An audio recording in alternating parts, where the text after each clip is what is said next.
hicimos estudio de la zona de donde iban a poner la carretera y al final del informe no había setena en aquel tiempo. Decimos que si no crea una zona protegida, absolutamente protegido, no debe construir la carretera. Porque la gente iba a poseerse de todas esas tierras para negociarlas y destruir el bosque con fines ganaderos otra vez hubiera sido un desastre.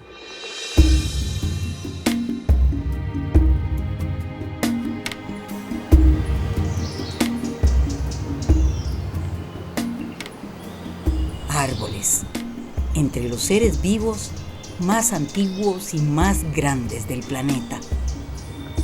Estos gigantes se desarrollan así gracias a una íntima relación con su entorno, luz, temperatura, por ejemplo, y la vida que los circunda y habita.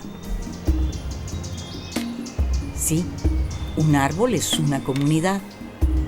No solo son las asociaciones de plantas y animales que ya sea en su tronco y ramas o bajo el suelo, en sus raíces, conviven con él o lo atacan. También hay organismos que viven en su interior, hongos y bacterias que no podemos ver. Resultado de esa particular conexión con el viento y la lluvia, con el sol, el calor o el frío, con la tierra que lo sustenta, con sus socios y enemigos, cada árbol es un evento irrepetible y único, y por tanto, irreemplazable.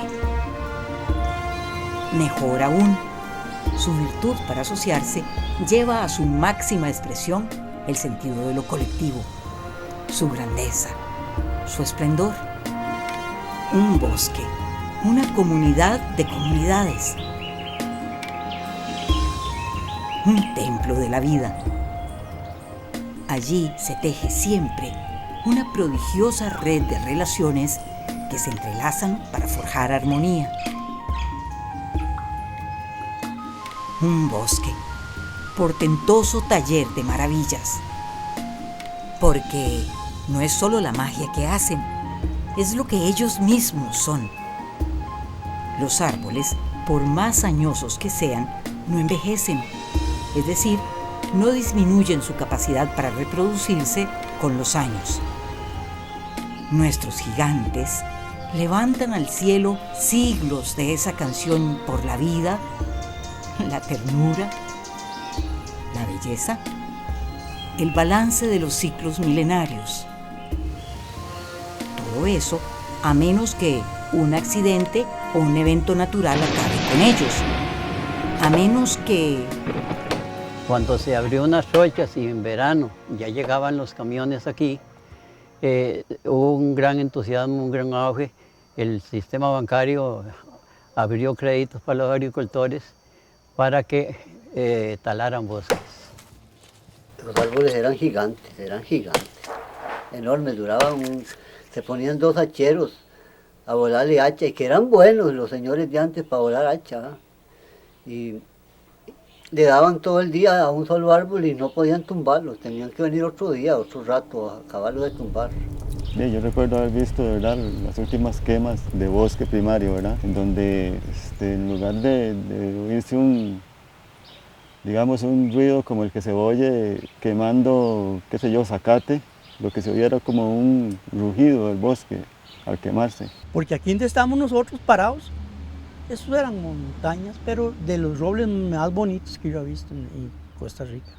Unos palos altísimos. Y algunos de esos árboles que ya se encontraron después, algunos hasta se estimaba 80 metros de alto. O sea, los robles más altos en el mundo.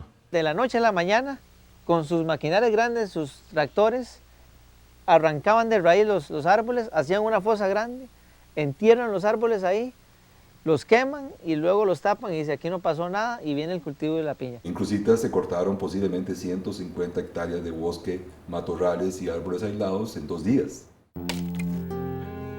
Habría muy poco que decir de una relación tan mezquina e indigna como esta que hemos mantenido en Costa Rica con los árboles y sus comunidades, los bosques, a pesar de todo lo que ellos nos otorgan, de todo lo que ellos significan.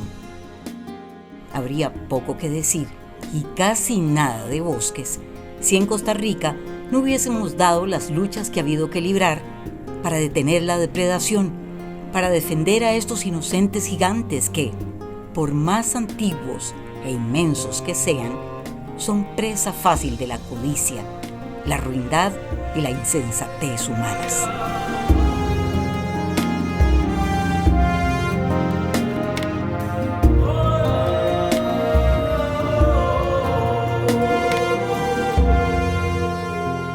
La carretera interamericana al sur de Costa Rica atravesaba un territorio de verdaderos gigantes enamorados de la niebla.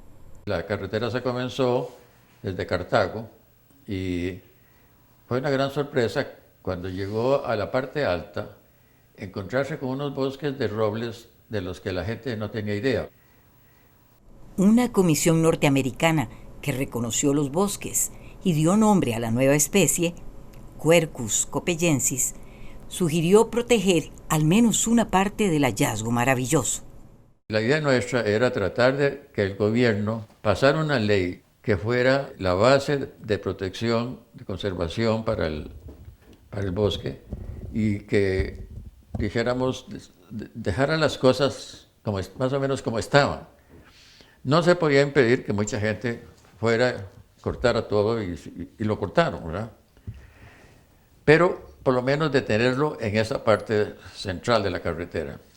Como le digo, no sirvió el asunto, ¿verdad? La zona protegida se quedó en el papel del decreto.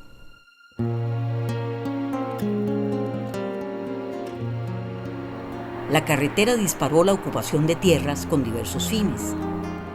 Todos implicaban talar robles, en especial para la producción de carbón combustible. Después, cuando la noticia de los robles gigantes llegó a otros oídos, el despojo a los robledales recrudeció. El único trabajo que ahí había era hacer duela. Eso que compraban los españoles para barriles, para procesar vino. Compramos una sierra que vendían los mismos españoles, eran unas sierras que era entre dos, la cortaba así, uno la jalaba por un lado, otro para el otro, hasta que la cortaba como un serrucho. Todavía dolía en el bosque el episodio de las duelas, cuando el asalto a los robledales se convirtió en una tropelía intolerable. En esa época yo fui regidor de Santa María y nos llegó la inquietud del gran problema que iba a venir con la deforestación de robles. Me acuerdo con mucha emoción, digamos, de cómo hacíamos reuniones en la noche en el kiosco de Santa María, que el parque estaba recién remodelado. Mi abuelo se ponía al frente, digamos que arengaba a los muchachos que defendiéramos la riqueza forestal de la zona, que esta empresa española, como el tiempo de la colonia, por unos espejitos, le cambiaba que a productores, a dueños en ese momento que no era reserva forestal, le daban cualquier cosa por llevarse robles centenarios o digamos milenarios, que era algo, o sea, que no tiene valor, ¿verdad? Las tierras que se estaban dando en concesión a los españoles eran todas las márgenes de las nacientes del río Parrita. Entonces nosotros veíamos que nos íbamos a quedar sin agua potable, ¿verdad? Que el río se iba a secar, que el río su caudal iba a disminuir notablemente y que toda esta zona, que era una zona muy apta y muy propicia para la agricultura, se iba a perder. Fuimos y hicimos una inspección ya todos a la montaña donde estaban los españoles. No se podía soportar lo que estaban haciendo. Eso era en abril, digamos noviembre, diciembre, enero, febrero y marzo. En abril empezó a llover y empezaba a bajar por el río recogiendo todo lo que iba soltando, donde ya había estado trabajando en las partes altas. Porque esa gente se quedaba en el alto, tenían cables largos y sacaban un palo allá de un guindo. Los hacían escogidos, inmensos, grandes. En muchas ocasiones pues me paraba yo a la orilla de una tuca, levantaba las manos y no alcanzaba a tocar la parte de arriba de una tuca de esas. Y los mayores le decían a uno, un roble de esos, uno no lo ve crecer, porque son 500 o no sé cuántos años, ¿verdad?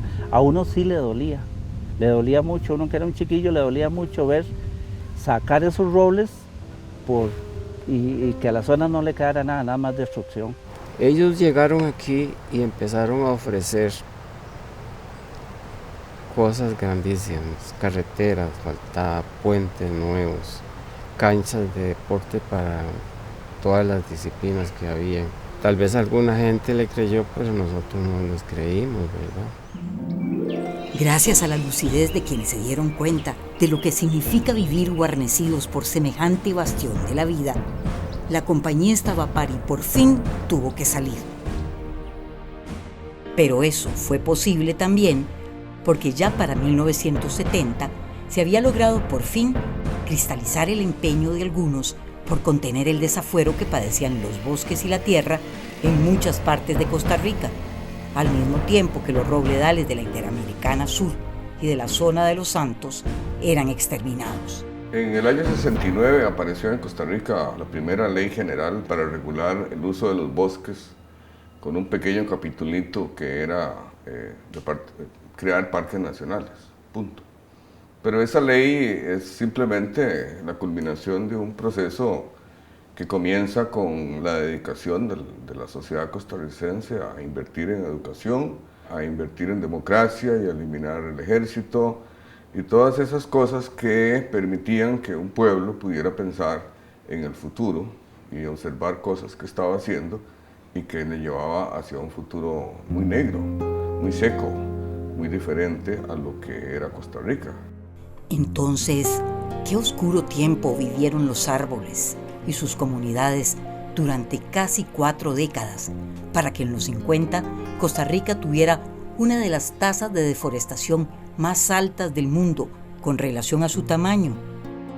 Puriscal y Guanacaste son una desoladora muestra del ultraje perpetrado contra los indefensos gigantes que poblaban nuestros bosques. Ya las tierras comenzaron a cansarse porque ya los bosques estaban prácticamente eliminados. La gran cosa era que ya se había quemado la mayor parte del bosque, de la madera. Todo eso era ventajoso para obtener crédito porque había más campo para sembrar. Santa Rosa como hacienda data desde 1766, o sea, aquí ya hace más de 300 años estaba el humano cosechando la madera, cazando, haciendo agricultura y usando el fuego. Entonces realmente el bosque original de toda la provincia de Guanacaste prácticamente desapareció.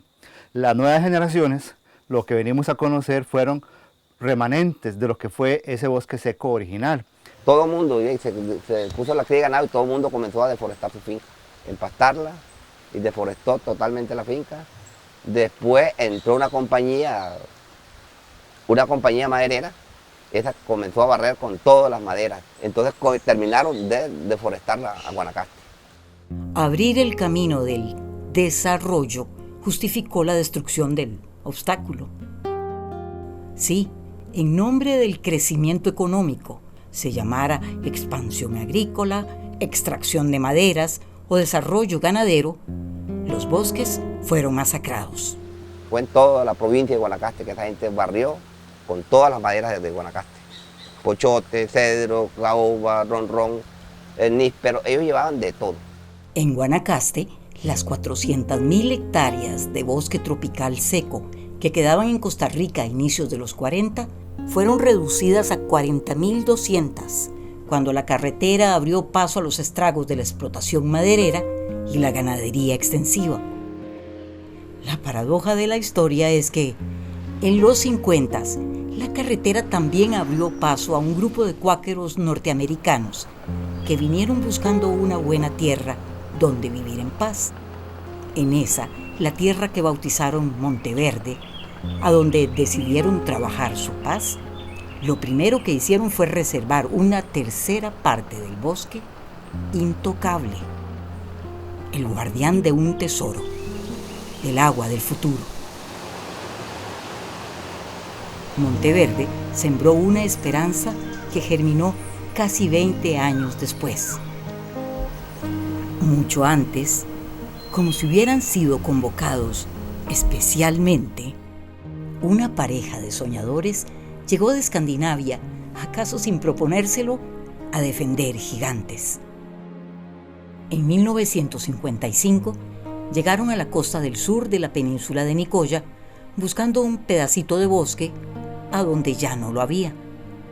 Así pues, tuvieron que plantar al menos árboles frutales y buscar semillas para intentar restaurar el bosque. En esa búsqueda de semillas para restaurar el bosque para sus animalitos, llegaron a la punta de la península de Nicoya y se dieron cuenta que quedaba un pedacito de bosque.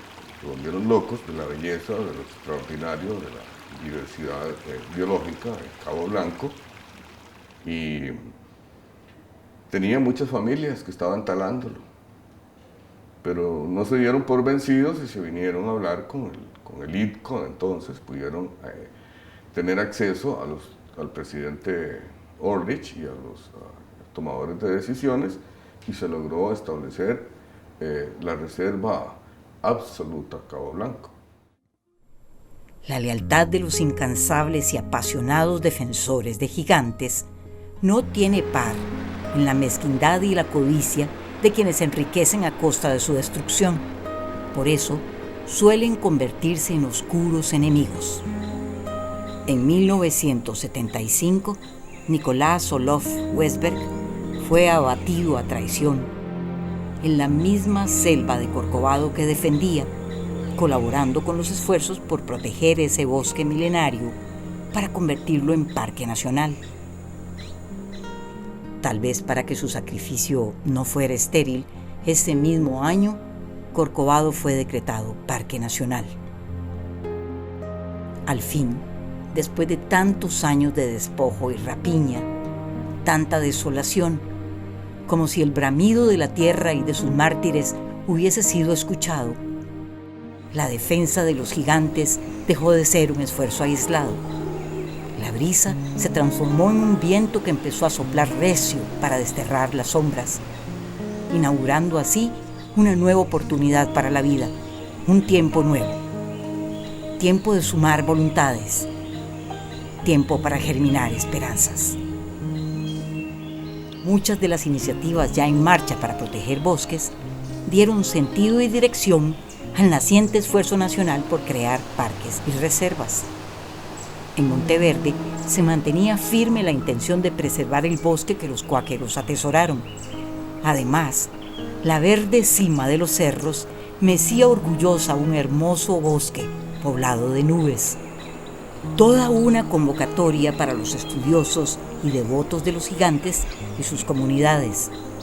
Por eso, algunos llegaron a Monteverde. Vino aquí y se llevó una sorpresa. Era que el sitio donde habíamos encontrado el sapo dorado no estaba protegido. Era una área de desarrollo, habían vacas. Entonces él quería crear una reserva en la zona de Monteverde. Se encontró con el Centro Científico Tropical. El centro le da el apoyo como institución, le nombra primer director y le da la responsabilidad de establecer la reserva y buscar los fondos para desarrollarla. Entonces él inicia el sistema de senderos, inicia también la compra de tierras, un programa que aún existe aquí en la Reserva de Monteverde. En el año 1972, el Centro Científico Tropical abre la Reserva Biológica de Monteverde con 324 hectáreas. 3 años después, el área de Bosque Eterno, Sociedad Anónima, perteneciente a los cuáqueros, fue anexada a la reserva. Hoy, gracias a la compra de tierras, son en total 4.000 hectáreas de bosque. Los gigantes de Monteverde condensan y recogen mucha de la humedad de las nubes que los visitan. Por eso, son hacedores, guardianes del agua. Y es que la zona de Monteverde protege el 80% de los ríos que alimentan el lago Arenal, lo cual es un aporte importante para nuestro país. Y en la zona, todas las montañas de Monteverde, hay más de 1.000 comunidades que obtienen agua de las montañas de Monteverde. Monteverde, una reserva privada fiel a los mismos principios del naciente sistema de parques nacionales. Yo digo, es un ejemplo a seguir, porque hemos pasado por varios problemas para establecer lo que tenemos hoy. Es frágil porque hay instituciones que lo único que quieren sacar es plata, y esto es conservación, no es plata. El buen viento que sopló con ímpetu en las cumbres de Monteverde tomó fuerza en la bajura santacruceña. Había que barrer de una vez por todas la necedad de continuar usurpando lo que quedaba en Guanacaste del magnífico bosque seco tropical de antaño. Que en aquella época que yo me estaba criando eran montañas, verdecito todo, aquello era... Y era bonito porque uno andaba ahí debajo de las montañas y agreando los animales, el ganado. Hoy día, desde hace unos 30 años para acá, para esta parte, tal vez más, ya comenzaron a desmantelar todo, hasta las vegas de los ríos. Para 1978 había, sin embargo, entre la pampa y el mar, unos cerros todavía con parches boscosos, madriguera de saltos y cascadas, cuna y asilo de las aguas que aún corren hacia el Océano Pacífico y hacia el río Tempisque. Era un pequeño y umbroso escondite de la vida. El sector de los cerros por donde bajan los ríos Diriá y en medio había sido llamado Bosque Diriá. Por desgracia, muchos cazadores llegaban acá tras los amigos, los socios de los gigantes. Empezamos con eso, la cacería.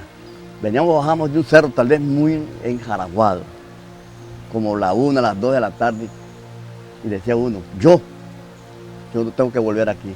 Sacaba el fósforo, pegarle fuego a este cerro. En la otra que vengo está limpiecito. Ese fuego corría 8, 15, 22 días, quemándose.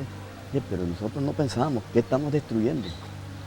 Era quemar, venía mayo, junio, los pastos, los retoños lindos para los venados, para los animales, no llegaba a cazar de noche, lindo. Es lo que pensamos nada más en la destrucción. Había, sin embargo, algo mucho más grave. Aquellos que solo veían pulgadas cúbicas de madera en los corpulentos troncos de los gigantes seguían siendo su peor amenaza.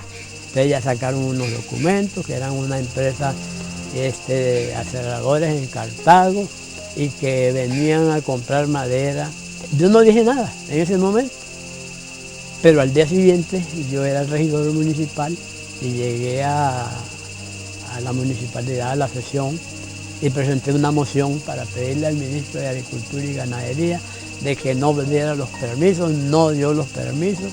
Fue cuando ya me paré y dije, no, aquí no se va a cortar un árbol más. Y se vino el enredo sobre mí porque dejaron de vender la madera. Pero tuve la valentía, diría, para decir algo, de que no me arrepentó nada de eso. Como el rumor del agua al despeñarse y correr cerro abajo inunda el bosque, así corrió el ejemplo de don Urbano.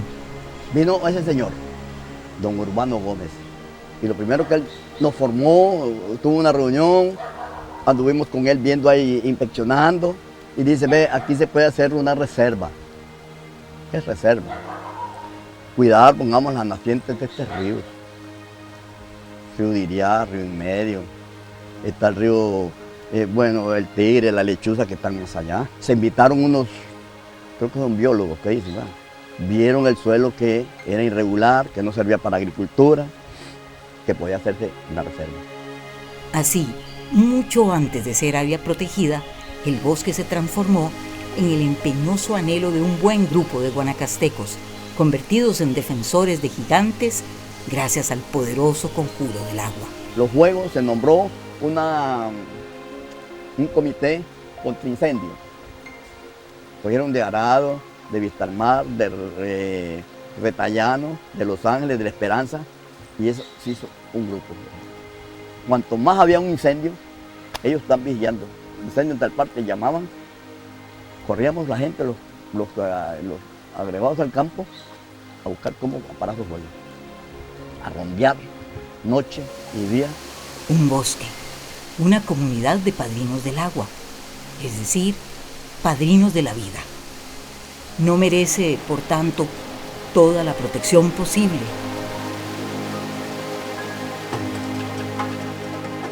Frente a esa prolongada y ardua lucha por alcanzar la máxima protección del Diriá, una paradoja tiñe la historia de Santa Rosa, que desde 1966 se convierte, gracias a una ley, en monumento nacional a cargo del Instituto Costarricense de Turismo. Pero Santa Rosa es algo más que el escenario de esa batalla gloriosa que Costa Rica ganó a William Walker y sus filibusteros en 1856. Era la guardiana de los remanentes del bosque seco deciduo, un bosque de gigantes más amenazado aún que la selva lluviosa.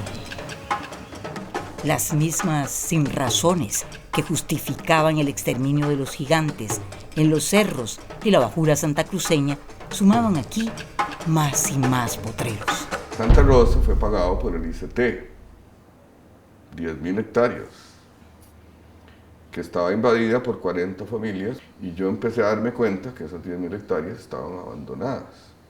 Y me acuerdo que con el Colegio de Biólogos y con la ayuda de Mario, que mandaba cartas desde el Gran Cañón, hicimos un escándalo en la prensa y con periodistas conservacionistas, porque Santa Rosa estaba siendo quemada lo que quedaba de bosques para talar socolado y quemado, socolado, ¿verdad? La corta del bosque abajo para pues talar los árboles, y arriba pastoreado y quemado, ¿exacto?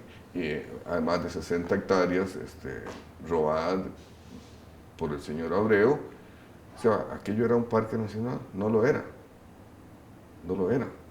aunque ya habían sido pagadas 10.000 hectáreas. Bueno, se logró hacer el escándalo, se logró conseguir plata para reubicar las 40 familias de Santa Rosa, y hacia finales de junio, julio, finalmente me llamaron y dijeron: aquí hay un decreto de don Pepe que dice que usted es, por decreto del presidente, el administrador de Santa Rosa. Y había mucho que hacer, porque después de Santa Rosa, y ya habíamos heredado Cabo Blanco, vino Paz, vino Tortuguero, vino Cahuita, y empezó el sistema para adelante, y no hemos parado, ni vamos a parar. Ese fue solo el inicio de lo que empezaba a ser la segunda hazaña histórica en Santa Rosa. Para 1970, Santa Rosa nada más estaba protegiendo un pequeño fragmento de lo que era ese bosque seco original, pero eso no era suficiente. Había que ayudarle a ese bosque a recuperarse. Y no solamente recuperar el bosque seco, sino también conectarlo con las áreas de bosque húmedo de las montañas. Así fue como el Parque Nacional Santa Rosa echó a volar un sueño todavía más atrevido. Aquí aparece un grupo de ticos liderados por el doctor Daniel Jansen, pidiendo recursos para convertir lo que fue una hacienda ganadera de 300 años de actividad humana, convertir esa hacienda ganadera en un bosque nuevamente. Para los años 80, el proyecto de restauración más grande del trópico dio mucho de qué hablar. Para rehacerlo, para que los gigantes volvieran, lo cual parecía una locura, había que soñar con ganas. Y eso significaba una larga y ardua campaña. Había que empezar por ganar una batalla, detener el fuego en los potreros de Santa Rosa. Acá fue donde se iniciaron los primeros trabajos en el país para tratar de apagar los incendios en el bosque.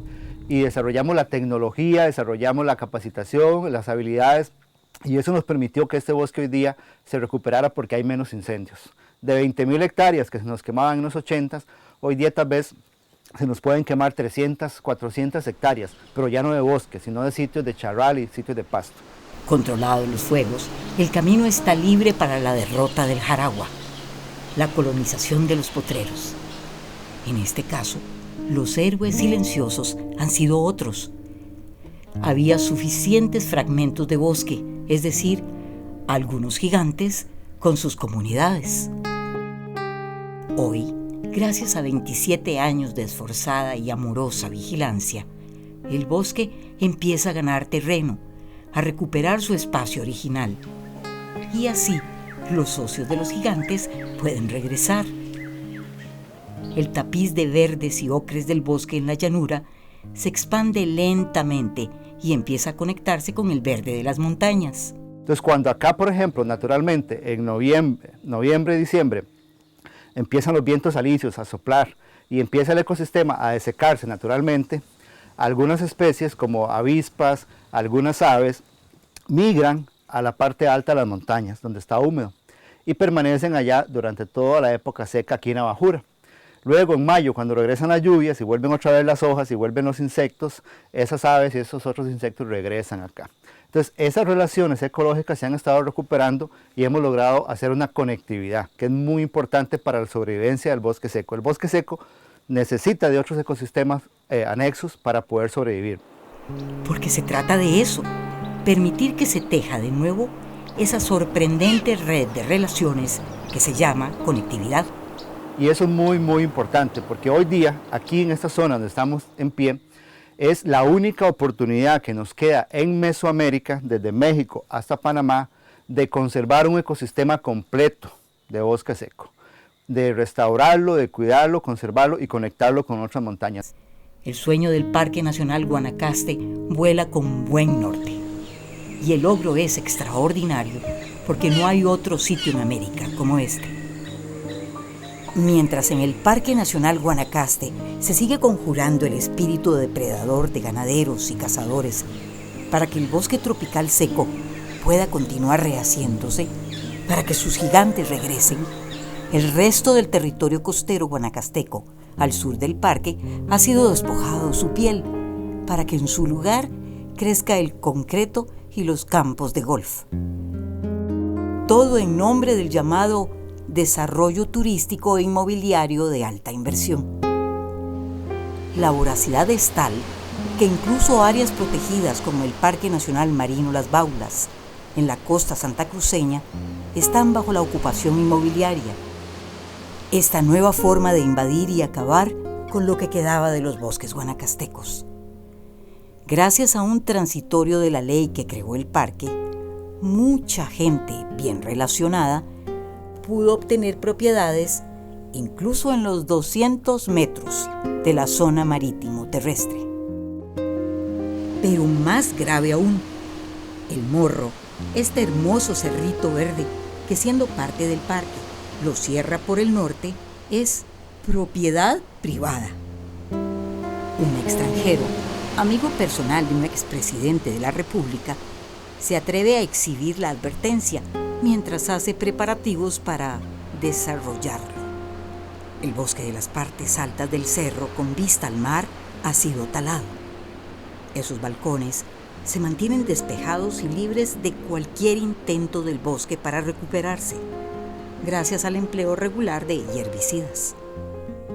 Así acaba con los últimos reductos de bosque costero esta otra cara de la depredación en Guanacaste, esta otra invasión, el desarrollo hotelero e inmobiliario de alta inversión. Muy cerca de Playa Grande, en la costa santacruceña, dos playas, Zapotillal y Nombre de Jesús, que es sitio de anidación de la tortuga baula, son el objetivo de uno de estos proyectos turísticos residenciales con campos de golf, condominios, hotel de 5 estrellas y centro comercial. Para hacerlo, tienen que destruir 300 hectáreas de bosque seco tropical y un acuífero costero. Desde el Morro, en Playa Grande, es posible mirar cómo la invasión empezó ya. El tractor ha herido de muerte al bosque, cuya existencia niegan los impulsores del proyecto. Así creen que van a obtener los permisos de construcción en tierras privadas y en la zona marítimo terrestre. Pero eso no es todo. Los mercaderes del paisaje, promotores de la invasión, destruyen bosques en la fila costeña para ofrecer balcones que miran al Océano Pacífico junto a la costanera, en el sur de Costa Rica. Convertido en infección, el desarrollo hotelero e inmobiliario también quiere balcones en las filas boscosas de la costa del Caribe Sur, en la provincia de Limón. Solo que esta vez es en Quecolín, un territorio indígena cuyos bosques reverencian los bribris que lo habitan. Los indígenas de la etnia bribri siempre han tenido esa visión. Hay áreas, hay lugares que son sagrados, hay áreas donde no se puede cultivar, no se puede vivir. Eso se conoce, se sabe perfectamente dónde se puede trabajar, dónde se puede construir casas y dónde no. Así que desde que los indígenas existen, siempre ha habido bosques. No se conoce dónde vivió indígenas y hay destrucción. Nosotros lo que hemos estado haciendo es tratar de recuperar áreas que fueron afectadas por la ley de reservas indígenas.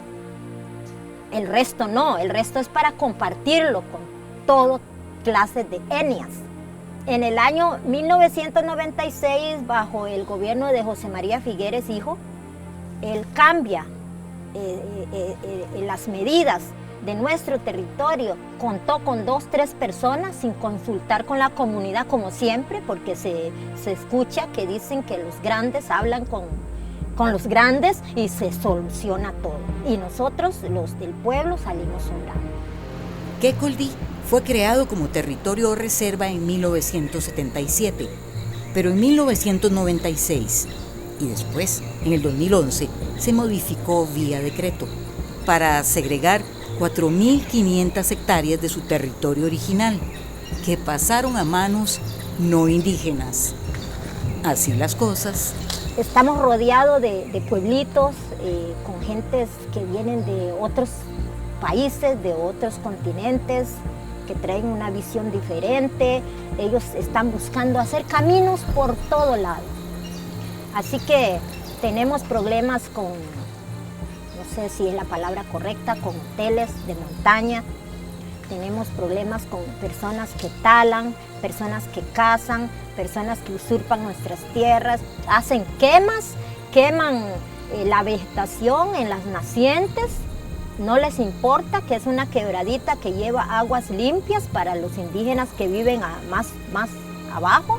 Pero bueno, no hemos aflojado, seguimos adelante, pero nosotros que damos la vuelta y ya hay alguien que suben con tractores, con sierras y cortan todo.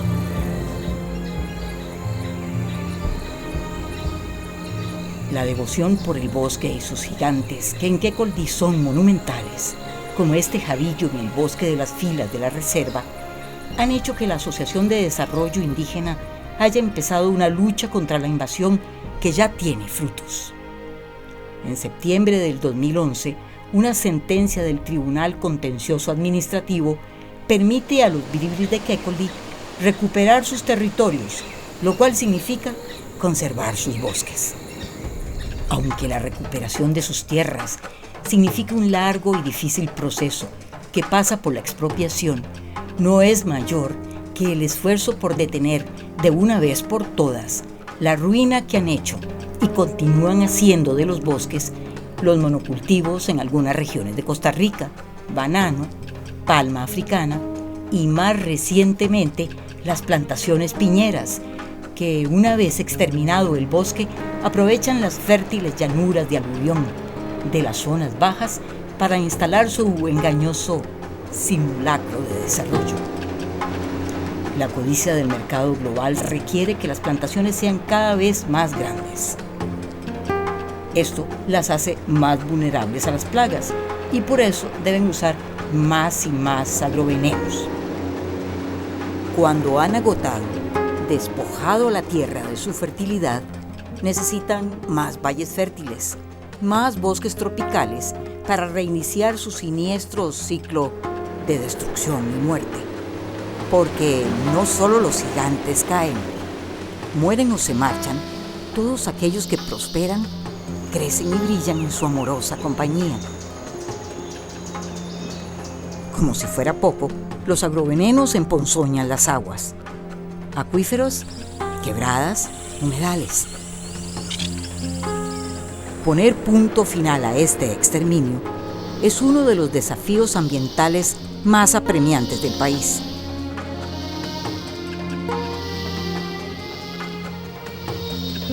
También lo fue poner en jaque y detener, a finales de los 90 y los primeros años del 2000, el asalto y el saqueo del bosque primario de la Reserva Forestal del Golfo Dulce, en nombre de los llamados planes de manejo forestal. Sí, con el subterfugio de esa figura de la nueva ley forestal de 1996, Los empresarios madereros se apresuraron a sacrificar a los gigantes de la reserva, uno de los bosques de la cobertura original que abrigaba la tierra, de los tesoros más preciados en Costa Rica, el último de los bosques así en el litoral pacífico de Costa Rica, y con los del Darién en Panamá, los últimos en Centroamérica que están aún en pie.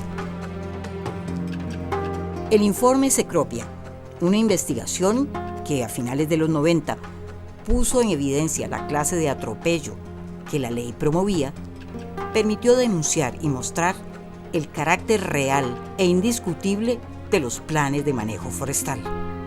Un maderero agarra 25 o 30 planes de manejo en la península y los explota todos en un año. Y un plan de manejo de 30, hasta de 400 y más árboles, lo sacan en 22 días. Eso yo hallo que eso no es un plan de manejo, eso es un plan de destrucción total. El informe también permitió a la Universidad Estatal a Distancia realizar un documental que fue transmitido por un canal de televisión nacional, OSA, La Última Frontera. Si los planes de manejo hubieran seguido a como iban, en este momento no hubieran un solo árbol en la península. Si no se hubiera hecho todo el escándalo que se hizo por medio de Cecropia y de ustedes, ya se hubiera acabado la madera de la península. Es probable que la campaña contra los planes de manejo realmente ayudara a frenar la codicia maderera. Tal vez por todo eso, los planes de manejo para el 2006 habían pasado de 167 a 2 por año. Tal vez por eso, los caminos se miraban diferentes.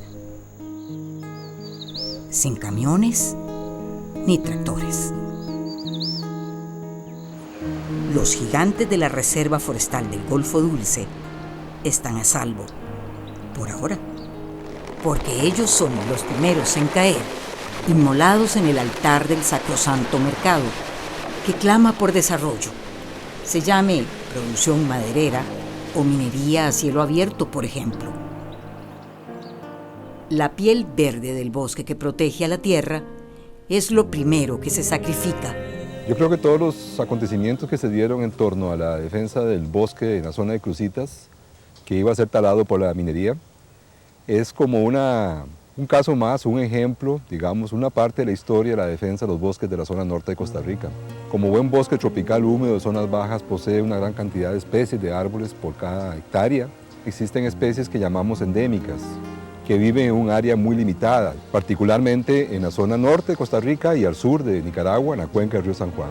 Son especies de árboles grandes que tienen muchos años de crecimiento, pero que solo están ahí, no los tenemos en otro lugar del mundo. Lo que se dio ahí fue la defensa de una frontera, de un bosque que ya ha sido diezmado, que ha sido fragmentado desde hace años por la expansión agrícola, ganadera y ahora de la piña y de otros cultivos en esa región. La parte más importante de este bosque se encuentra en el río San Juan, a las orillas del río San Juan. Sin embargo, se dieron 2 o 3 permisos del gobierno, tanto el decreto presidencial de conveniencia nacional como el permiso de tala del área de conservación Huetán Norte. Inmediatamente ya la empresa estaba lista, ya sabía que esos permisos iban a salir y en cosa de pocas horas comenzó un proceso de tala.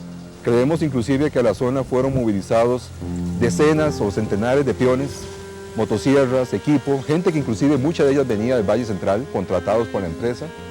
Y en poco tiempo, creemos que en un día y medio cortaron aproximadamente 60 hectáreas, 75 hectáreas de bosque y áreas de potrero.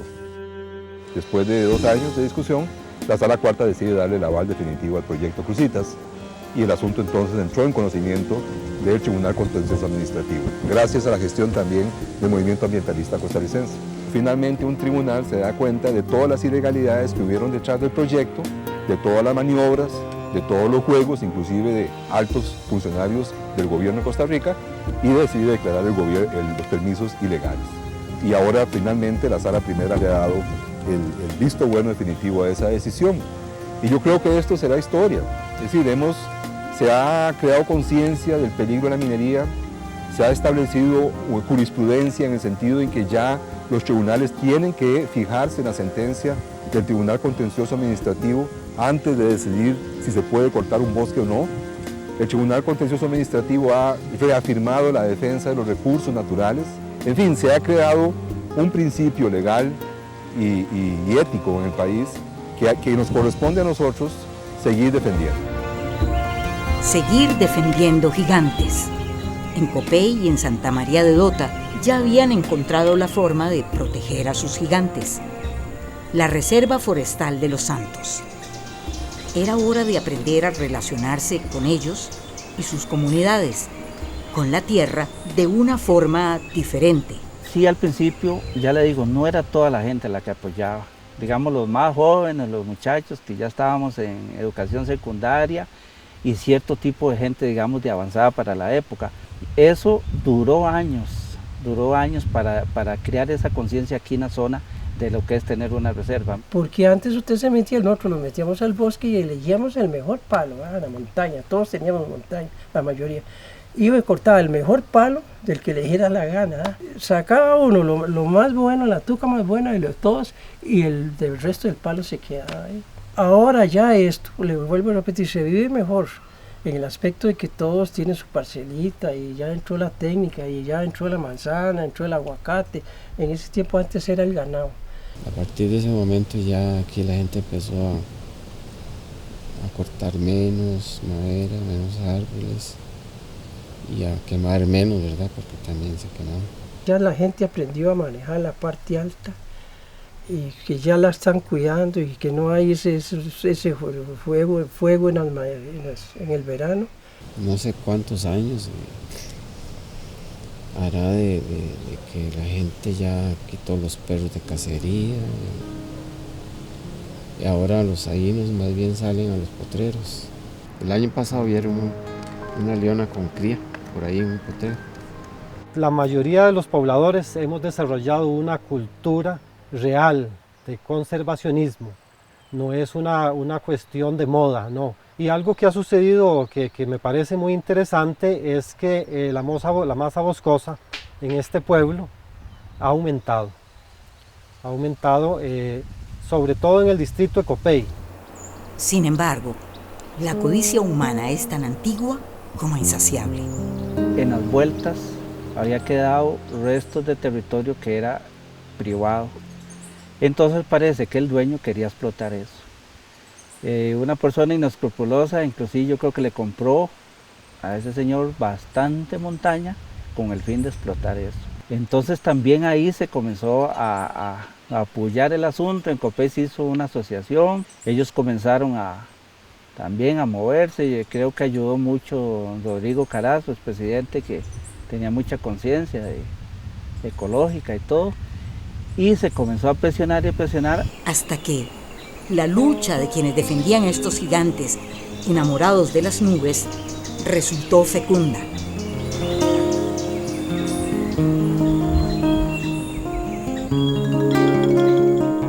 La montaña que da a luz a todos los ríos que corren hacia el Pacífico Central. Sí, el abigarrado abrigo verde que cubre la cordillera es un arcón mágico que no solo gesta prodigios, también los resguarda. Tal vez por eso, quienes viven muy cerca se han convertido en sus más apasionados protectores, defensores de guardianes. Hay muchas especies. Si usted me pone a mí a decidir entre una especie, por ejemplo, como el roble, y otra como el quiubra, como el aguacatillo, o el pizarrá, o el tirrá, o el magnolia, o el cipresillo, ¿con cuál se queda uno? Pues todas son igual de importantes. En estos lugares, la mayoría de los pueblos tienen nombre de santo. Nuestro pueblo, Copey, tiene nombre de árbol. Y eso define en nosotros, en nuestro corazón, en nuestra cultura, diría yo, un sentimiento de conservación, no solo por este árbol, sino por todo lo que es la masa boscosa, sean robles, sean Copey, sean jaúles. ¿Qué decir de los árboles de aguacate? Que es un cultivo pues, muy interesante, que como mencionaba, se está manejando principalmente con microorganismos para evitar la contaminación del suelo. Tal vez por eso están vigilantes ante cualquier intento de romper o alterar el asombroso engranaje de la vida en el bosque, el milagro de su balance. Yo pienso que esa lucha nunca termina, esa lucha debe ser siempre, siempre, siempre, porque la amenaza ya es en un sentido u otro, ¿verdad? Ya no nos van a robar los robles, gracias a Dios, y los pájaros se han multiplicado, y los animales silvestres, y las aguas están muy bien, pero sí hay otro tipo de amenazas. El mismo turismo, el turismo muy destructivo, ¿verdad? Yo creo que en eso sí hay que siempre mantener la alerta. Yo no quisiera en ningún momento que ninguna empresa se atreva a talar en línea recta, qué sé yo, 20, 30 kilómetros para poder represar un río o para poder pasar líneas de alta tensión. Una de las cosas que el ICE pretende en nuestra reserva es montar 3 embalses hidroeléctricos en el río Savegre. Y esto no lo logramos entender en una cuenca, en un río que es uno de los más puros. Imagínense, el río Savegre, el más limpio de Centroamérica, crucificado de caminos por todo lado, donde la erosión va a ser, y eso nunca va a ser limpio ese camino, por la topografía que tenemos, donde en 1 kilómetro subimos 400 metros. Y eso nos ha obligado a dar una lucha en contra del paso de líneas de alta tensión por la reserva forestal, significando esto destrucción de bosques. Hay 3 acuerdos municipales unánimes en donde ellos se niegan rotundamente al paso de las líneas de transmisión. La población que está informada está en contra del paso de las líneas de transmisión por la reserva forestal, por los robledales, por las montañas, por los riachuelos, por las nacientes, por nuestro pueblo, porque también se van a ver afectadas nuestras comunidades, nuestra salud, porque nosotros somos los que vivimos aquí. El gesto de los pobladores de Los Santos debería ser una luz que guíe en la oscuridad de un tiempo en que no existe desarrollo que no se construya sobre la aniquilación de los bosques y sus aguas. Un desarrollo que compra y vende naturaleza para acumular ganancias. En Copey y en Santa María, ahora, no es necesario adueñarse de la tierra para disfrutarla y reverenciarla.